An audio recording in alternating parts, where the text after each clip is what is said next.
হাজারো ব্যস্ততার মাঝে চলে এসেছি আপনাদের কাছে। বন্ধুরা কেমন আছেন সবাই? আপনাদের কাছে আজকে যে দেখাবো কীভাবে মাছ তরকারি রান্না করা হয়। অল্প টাইমে, অল্প সময়, অল্প উপকরণ দিয়েই মাছ তরকারি খুব ভালো সুস্বাদু রান্না করা যায়।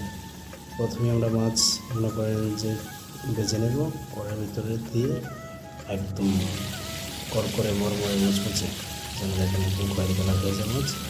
এই মাছকে নিয়ে আমরা মনে করেন যে যা আছে যাবতীয় সব কিছু আমরা কেটে নেব। আলু, ফুলকপি, তারপর পেঁয়াজ, মরিচ সব কিছু আমরা কেটে রেডি করে নেব। কারণ সময় স্বল্পতার কারণে ওসব দেখানো হলো না। তারপরে মনে করেন যে চলে এসেছি আমরা মাছ এখন উঠিয়ে নেব সবগুলো। মাছ একটা মামুতে উঠিয়ে তারপরে এর প্যানের ভিতরে মাছের তেলের ভিতরে দিয়ে দেবো আমরা ফুলকপি, আলু আর দিয়ে একটু ভেজে নেব, যেন একটু সুস্বাদু বাড়ে, যেন খেতে একটু ভালো লাগে। মিনিমাম 10 থেকে 15 মিনিট কষে নেব, যখন কালারটা না আসতেছে ফুলকপি। তারপরে খেতে অনুসার ব্যস্ততার মাঝে আর কি করার আছে, কিছু করার নাই। আপনাদের মাঝে নিয়ে আসলাম ছোটো ছোটো গ্রুপে। যদি ভালো লাগে লাইক সাবস্ক্রাইব করবেন। তারপরে আমরা একটা করে নিয়ে এসেছি, করার ভিতরে আমরা দিয়ে দেবো পেঁয়াজ, তারপরে দিয়ে দেবো রসুন, তারপরে দিয়ে দেবো মরিচ, দিয়ে এটাকে নাড়িয়ে নেব। নাড়িয়ে যতক্ষণ পর্যন্ত পেঁয়াজের কালার না আসে, একটু কালার না আসলে ওটা স্বাদ লাগবে না অবশ্য।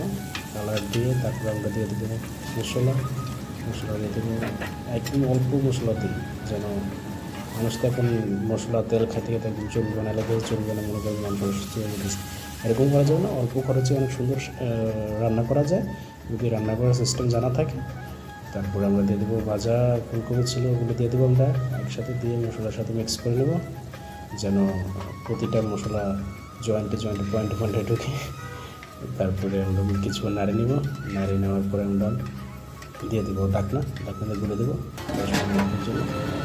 তারপরে ঘোরানোর পরে আবার আমরা ঢাকনা খুলে 10 মিনিট পরে আবার মনে করেন যে নাড়িয়ে নেব। নাড়িয়ে নেওয়ার পরে দিয়ে দেবো পানি নিয়ে এটা যেন কাঁচা মশলার স্বাদ থাকলে খাবার খেতে বিব্রতিকর মনে হয়, তাই একটু পর্যাপ্ত পরিমাণ পানি দিয়ে এটাকে ঘুরে রাখলে তারপরে মনে করেন যে খাবারের সুস্বাদুটা বেড়ে যায়। তাই আমরা পর্যাপ্ত পরিমাণ পানি দিয়ে দিলাম। পানি দেওয়ার পরে আমরা এটাকে একটু নাড়িয়ে নেব। নাড়িয়ে নিয়ে আমরা এটাকে আবার ঘুরে দেব। আর এর ভিতরে দেখেন আমাদের তরকারির কালার একদম পারফেক্ট একটা কালার চলে আসছে। তারপর আমরা কী করবো, শেষ পর্যায়ে মাছগুলো দিয়ে দেবো। মাছগুলো দিয়ে দেওয়ার পরে একদম বিছে একটা অনেক সুন্দরভাবে মাছগুলো দিয়ে দেবো। মাছগুলো দিয়ে আমরা মনে করি যেটাকে ঘুরে দেবো। এই ছিল আমাদের রেসিপি মাছের। দেখেন সুস্বাদু হলে ট্রাই করবেন।